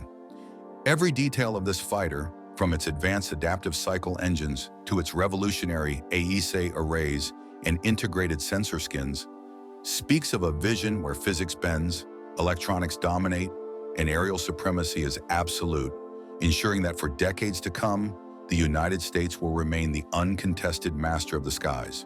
The NGAD self-sufficient active electronically scanned array radars, or AESA radars, allow upgrades in both software and hardware to happen with remarkable ease, drastically reducing the time required to test and validate multiple functions. Under the NGAD program, this capability is the cornerstone of an entire family of systems, including manned 6th-generation fighters, unmanned combat aircraft, and their shared sensor networks. Should both manned and unmanned platforms carry the same AESA radar family, integration across the fleet would become seamless, unlocking enormous economies of scale and simplifying field maintenance for operators. Fewer system types, common replacement units, and shared parts mean that maintaining the force becomes more efficient, while software updates could propagate across platforms almost instantly with a one-update-fits-all solution. Yet this extraordinary level of sensor fusion remains a delicate art, demanding exceptional skill and ingenuity to pull off. But with the brightest American minds driving the program, its mastery is not a question of if, but when. Complementing this technological marvel is the fighter's stealth, the silent guardian that turns a 20-ton flying vehicle into a ghost in the sky. Stealth is not a single piece of equipment, but a carefully orchestrated set of measures designed to evade both the human eye and the prying waves of enemy radar.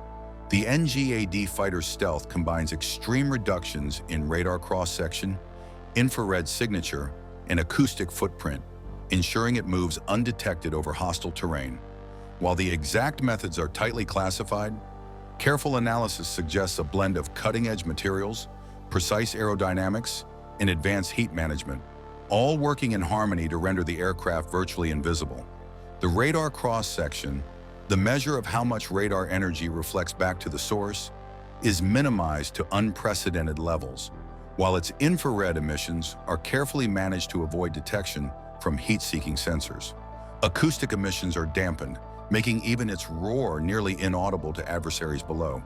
Together, these innovations allow the NGAD fighter to approach targets globally, strike with lethal precision, and vanish without a trace. It is a machine that embodies the future of air combat, combining unmatched situational awareness, integrated unmanned and manned capabilities, and almost supernatural stealth.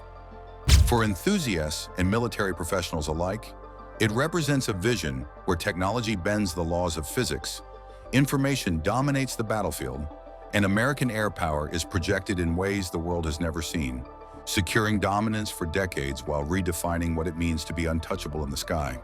To survive in modern air combat, an aircraft must be nearly invisible, not only to the naked eye, but also to the prying eyes of radar, infrared sensors, and even sound detectors, and the NGAD fighter achieves this through a revolutionary combination of design, materials, and technology. Radar detection works by bouncing energy off aircraft, and the less energy returned, the harder it is to spot. So the NGAD fighter is sculpted with smooth, angular surfaces that deflect radar waves away from their sources rather than reflecting them back. Its design is unprecedented, with no vertical stabilizers to create reflective surfaces, making it the first fighter in history to adopt such a stealthy form. Radar-absorbent materials coat its entire frame, scattering or soaking up signals, while heat management systems, inspired by extreme Arctic technology, cools engines and exhausts, cutting down the aircraft's infrared signature. Heat sinks and exchangers redistribute thermal energy across the fuselage or release it to the surrounding air, and engines are carefully shielded to stay out of enemy infrared sensors' direct view. Acoustic stealth is equally critical. Noise can betray a mission, so the NGAD fighter is engineered to operate nearly silently, with engines, fans, and propulsive systems tuned for noise cancellation, masking, and suppression. The combination of minimal radar reflection, heat reduction, and sound suppression enables the fighter to penetrate heavily defended zones undetected, hover for critical moments, and strike with precision before vanishing into the skies. Powering this airborne ghost is an engine under development in the Next Generation Adaptive Propulsion Program, or NGAP, a sub-program of NGAD dedicated to creating a revolutionary jet engine. This engine is so advanced that nearly $3 billion in contracts have been awarded to industry giants including Pratt & Whitney, General Electric, Boeing, Lockheed Martin, and Northrop Grumman, reflecting the enormous complexity and ambition of the project. Adaptive cycle technology promises engines capable of extraordinary efficiency, variable thrust, and superior speed across multiple flight regimes, complementing the fighter's stealth and avionics to produce a machine capable of dominating any airspace. Every aspect of the NGAD fighter, from its shape down to its coatings, from its heat management to its whisper-quiet propulsion, is carefully calculated to give the United States an unmatched edge in air combat.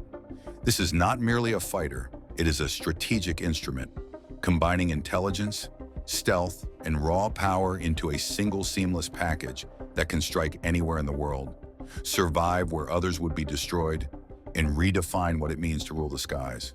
For aviation enthusiasts and military professionals alike, it represents the pinnacle of aerospace ingenuity, a glimpse into a future where technology bends the laws of detection and dominance in the air becomes absolute. The NGAD fighter program is poised to redefine air combat, and the engines at its heart are central to this revolution.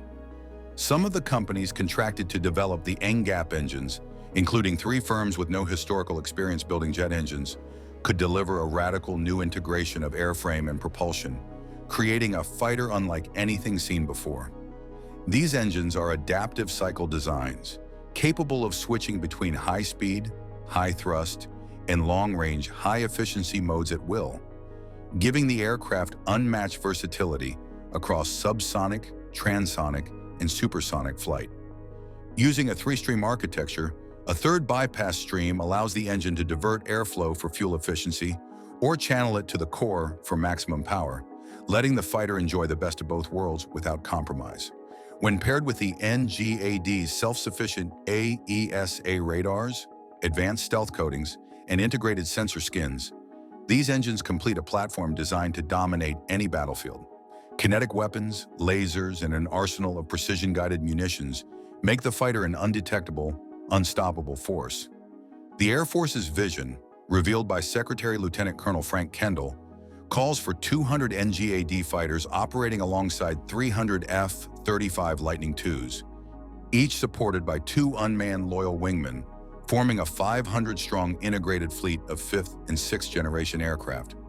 With over $4.2 billion already invested, an additional $11.7 billion slated between fiscal years 2024 and 2027, and at least $40 billion more expected over the coming years, the NGAD fighter represents the largest leap in American jet propulsion and aerial combat in decades, and is expected to enter service around the 2030s to succeed the F-22 Raptor as the world's top air superiority fighter.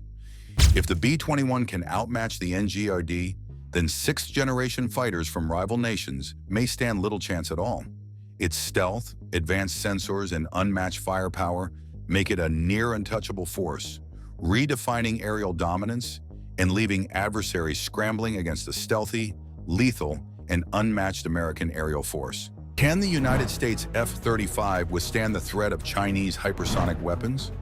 Recent advancements in China's hypersonic technology have raised global concerns, sparking questions about whether the United States is losing its technological edge. Does the U.S. have the capability to counter these hypersonic threats, or is it at risk of falling behind in this critical area of defense? Join us as we delve into the groundbreaking comparison of 2 ultimate weapons, the F-35 versus Chinese hypersonic threats. China is making fast progress in hypersonic missile technology, putting it at the forefront globally and raising concerns in the United States. One major example of their advancements is the DF-17 missile, which is designed for speed and precision. It is a medium-range ballistic missile that uses solid fuel and is road mobile, meaning it can be transported and launched from various locations.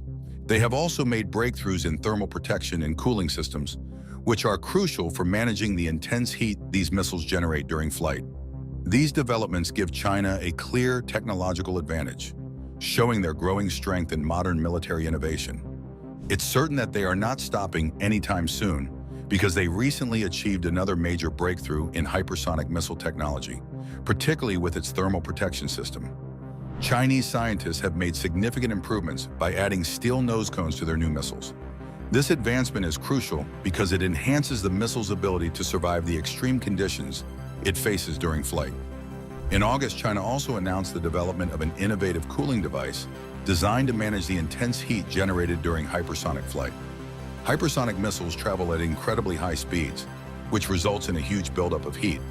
Without proper cooling, this heat could damage the missile's guidance system, affecting its accuracy and performance. With the new cooling technology, the missile is better equipped to withstand these extreme temperatures, making it less likely to malfunction. This improvement allows the missile to fly more effectively and remain undetected, increasing its chances of successfully reaching and eliminating its target. These technological advances are a significant step forward for China's hypersonic missile program, giving it a performance edge in the field of modern warfare. As the race for advanced weaponry intensifies, these innovations could change the future of missile technology and warfare. One member of Congress is raising concerns. Representative Doug Lamborn, who is part of the House Armed Services Committee, held a hearing for his subcommittee this spring. The mood was serious. One expert on the panel said the United States is clearly falling behind China. Jeffrey McCormick, an intelligence analyst with the Defense Intelligence Agency, stated that China now has the world's leading hypersonic arsenal. The United States still has reason for optimism. Surprisingly, one of the best American hypersonic missiles is being developed by the U.S. Army. Known as the Long-Range Hypersonic Weapon, or by its nickname, the Dark Eagle, this missile has impressive capabilities. It can travel at speeds exceeding 3,008 human miles per hour and has a range of 1,722. The Dark Eagle uses a road-mobile launcher, a feature also preferred by China for its missiles, making it a highly versatile weapon. According to the Army, the missile can fly to the top of the Earth's atmosphere and stay just out of reach of air and missile defense systems until it's ready to strike.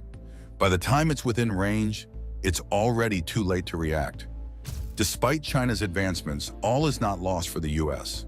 The race to develop hypersonic missiles is critical, as China has made remarkable progress in this area. Their scientists have been steadily advancing hypersonic technology and already have fast, maneuverable missiles deployed. China's military continues to look for ways to improve these weapons, and its rapid progress is something the U.S. must be prepared to match. However, the United States is not far behind, and with the right focus and commitment, it can catch up to China. The issue lies in the way the U.S. military approaches hypersonic development. While China has been able to make steady, incremental advances in their missile technology, the United States has focused on separate programs across various branches of the military. This lack of coordination could slow progress. In contrast, China's approach is more streamlined, allowing them to make faster improvements and field more advanced systems. There's still a chance for the U.S. to regain its lead, but it will require strong, focused efforts.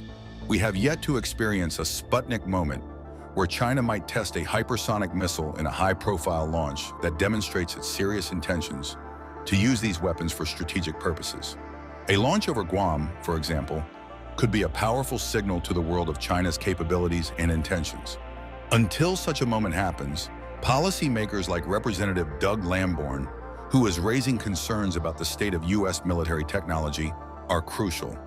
They are pushing for the U.S. to stay focused on developing advanced hypersonic systems to counter China's growing missile capabilities. While there have been some obstacles and challenges in the development of American hypersonic weapons, the U.S. defense industry is known for its strength. With continued investment, collaboration, and focus, it's likely that the United States will catch up to China in this critical area of military technology. The arms race is far from over, and with the right strategy, the U.S. could still emerge as the leader in hypersonic missile technology. This leads us to one important question.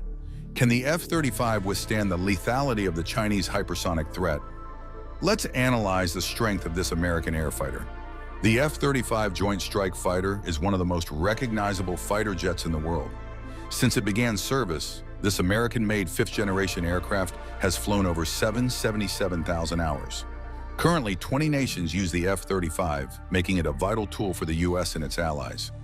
For years, the U.S. held air superiority with the introduction of the F-22 Raptor. However, both China and Russia now have their own fifth-generation jets and are working on sixth-generation designs. For now, the F-22 and F-35 remain America's top fighters. The F-35 mission systems are like the brain and eyes of the jet, making it one of the smartest aircraft ever built. Packed with advanced sensors and software, these systems give pilots a complete picture of their surroundings, making the jet a powerful tool in modern warfare. Key components include the APG-81 radar, which can track multiple targets over 150 kilometers away, and the Barracuda electronic warfare system, which can detect, jam, and protect against enemy radars. The jet also features a cutting-edge distributed aperture system, with 6 infrared cameras that provide a full to 60-degree view, even at night. All this information is fused into a single clear display for the pilot, giving them unmatched situational awareness. Future upgrades include improved sensors, a more powerful radar, and even the ability to control drones during missions. With these advancements, the F-35 isn't just a fighter jet, it's a flying command center built for the future of air combat. Stealth is one of the F-35's most impressive features, making it hard for enemies to detect. Its unique design includes smooth, curved surfaces, precisely aligned edges, and radar-absorbing materials to minimize radar detection. Even the engine is cleverly hidden from view. The jet's advanced air intake system, called the diverterless supersonic inlet, further reduces its radar signature by eliminating gaps that could reflect signals. Remarkably, the F-35 radio cross-section is so small that it's been compared to the size of a metal golf ball from certain angles, even outperforming the stealthy F-22 in some scenarios. Its outer skin, made from durable radar-absorbent material, is designed to last longer and require less maintenance than older stealth aircraft like the F-22. The F-35 also reduces its infrared and visual signatures, making it harder to spot by heat or sight. It carefully manages its radio signals to avoid detection. While low-frequency radars can sometimes detect stealth aircraft, they are bulky, imprecise, and easy to locate, giving the F-35 a significant advantage. For training purposes, it can even use special reflectors to temporarily increase its radar signature. Its cockpit is like something out of a sci-fi movie, designed to give pilots maximum awareness and control. At its heart is a massive 20 by 8-inch touchscreen display, which shows everything from flight data to weapon systems and alerts. Pilots can customize the layout to fit their needs, making it incredibly user-friendly. Beneath this display is a smaller backup screen for emergencies, while advanced voice recognition technology allows hands-free commands.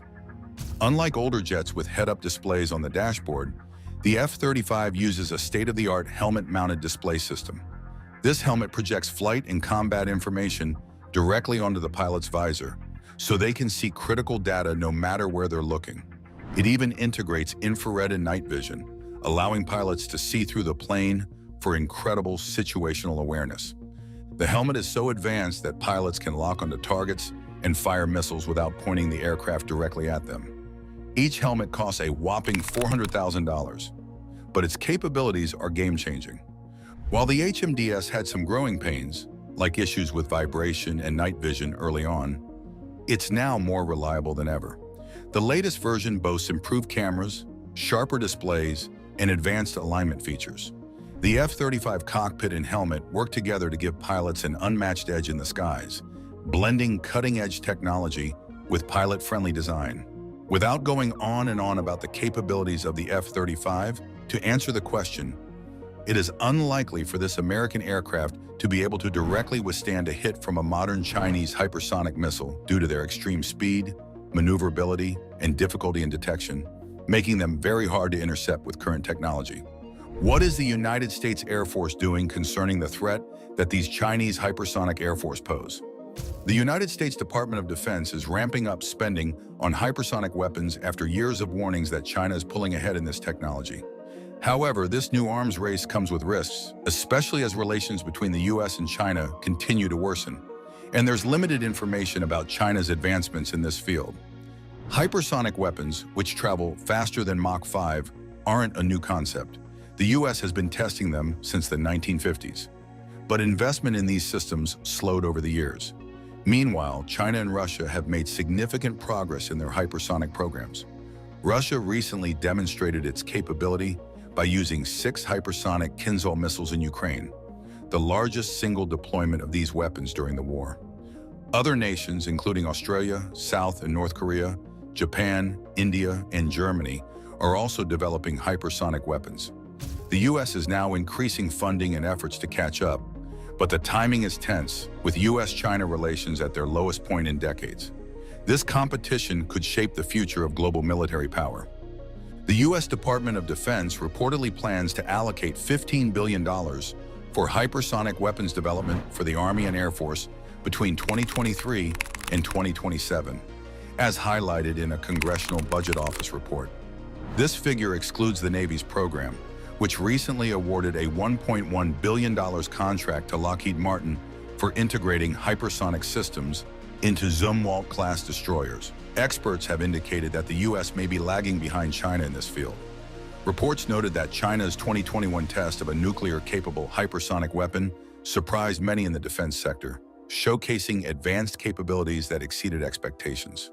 It has been suggested that America's previous technological dominance, once considered untouchable, is now being challenged by China's progress. Observers have pointed out that this shift has spurred the U.S. to accelerate its efforts in several areas. Concerns have also been raised about the absence of treaties governing hypersonic weapons, a situation some believe could lead to global instability, as seen during the Cuban Missile Crisis. However, analysts have noted that the major powers in this domain appear unwilling to pursue such agreements at present. Despite challenges, U.S. defense officials, lawmakers, and weapons manufacturers continue to advocate for hypersonic technology, with the government now committing significant funding to advance the project. Hypersonic weapons are undeniably expensive, but they offer unique advantages that justify the investment.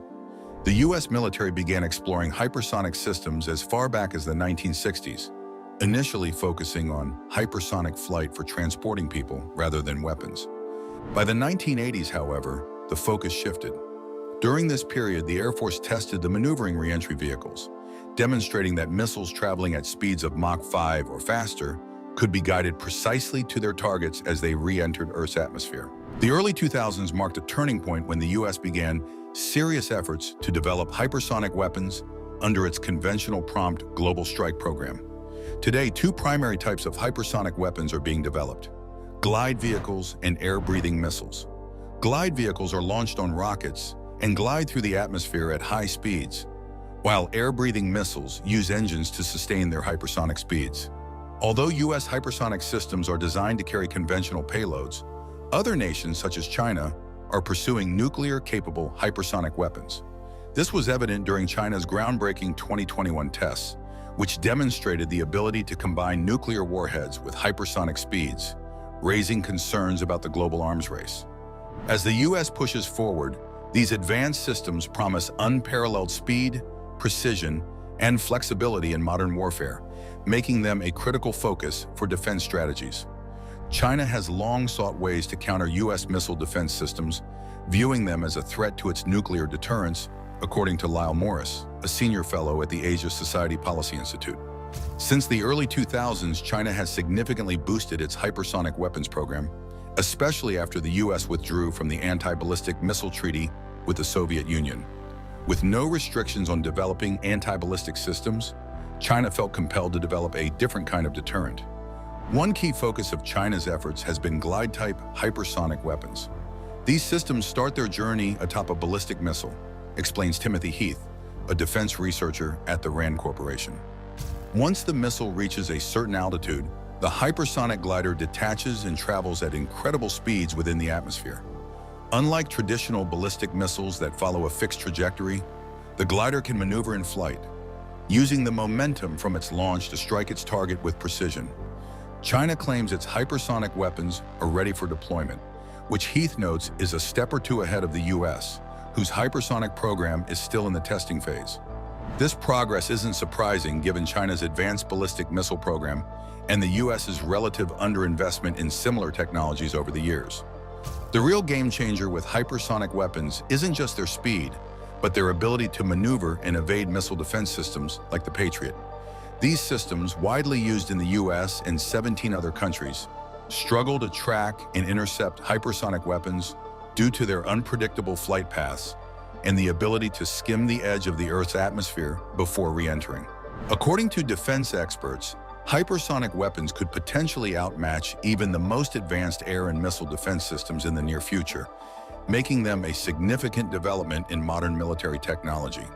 With China's successful hypersonic missile tests and rising tensions between Beijing and Washington, it's understandable to worry about the rapid pace of weapons development and heated rhetoric. However, there are significant obstacles to the widespread use of hypersonic weapons in combat. The high cost, around $15 million to $18 million per missile, combined with the practical realities of warfare, where basic weapons like artillery are often more effective, makes their use in battle questionable. Experts like Lyle Morris and Timothy Heath are skeptical about hypersonics' actual usefulness on the battlefield. A report from the Congressional Research Service points out that critics believe these weapons don't have clear mission roles, don't significantly improve U.S. military capabilities, and aren't necessary for deterrence. In addition, there's concern that China might share its hypersonic technology with other U.S. adversaries, such as North Korea, Iran, and Russia, all of which are developing their own hypersonic programs. As China and Russia strengthen their defense and technological ties, sharing knowledge on hypersonics wouldn't be surprising, says Elsa Kania, an expert on national security. One of the main concerns about China's hypersonic program is that the U.S. might be caught off guard. The fear of appearing less dominant in defense was especially strong after China's successful missile tests in 2021. General Mark Milley, chairman of the Joint Chiefs of Staff, called these tests China's Sputnik moment, drawing a comparison to the Soviet Union's 1957 launch of the first artificial satellite, which shocked the U.S. Despite the concerns, Heath argues that hypersonic weapons would not be the deciding factor in a conflict between the U.S. and China or any other nation with hypersonic capabilities. The U.S. has a significant edge in other military technologies like stealth aircraft, long-range bombers, aircraft carriers, and submarines, conventional forces that allow the U.S. to project power and dominate adversaries without relying on long-range missiles. As the U.S. continues to invest in hypersonics and other nations develop their own capabilities, it's crucial to establish some sort of agreement on how these weapons should be used in combat. Unfortunately, Morris notes, this may not happen until a major escalation forces both sides to confront the issue. With the current lack of communication between China and the U.S. military, the risk of misunderstandings or miscalculations is high. Furthermore, most significant weapons agreements have historically been between the U.S. and Russia. With Russia pulling out of the New START Treaty, the last major nuclear arms control agreement, the hope for any future defense technology agreement seems distant at best. Thanks for watching. While you are still here, click on the link on your screen to check out another of our videos. See you there.